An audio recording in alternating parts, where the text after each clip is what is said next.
So, ayan po. Good morning po. Ako nga po pala si... Ayan. So, good evening po. Ako nga po pala si Erica. And from BS Entrepreneurship po ako. 4th year college na po ako sa sunod na pasukan. And working student po ako sa McDonald's. Humihingi lang po kami ng isang parang scholarship program po or tulong po para sa aking pag-aaral. And kailangan ko po ito dahil wala na po akong makakatulong sa buhay. Ayan, ito po si Mama. Sabihin mo pangalan. Hello, ako po si Maria Victoria Alegre.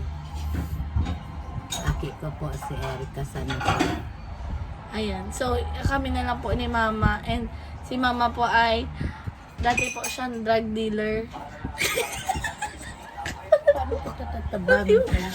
Mama, dada po po ka dyan.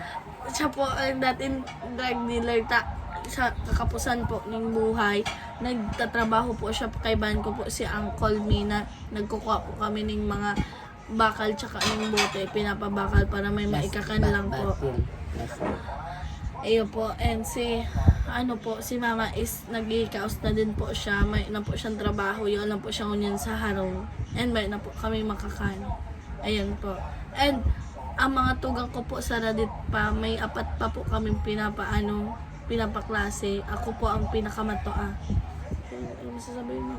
Ayun na po, yan ang samuyang buhay. Kumbaga po, isang kaig, isang tuka man po kami. Kaya po, naghahagad po kami ng tabang para sa scholar ng para sa kuyang aki. Si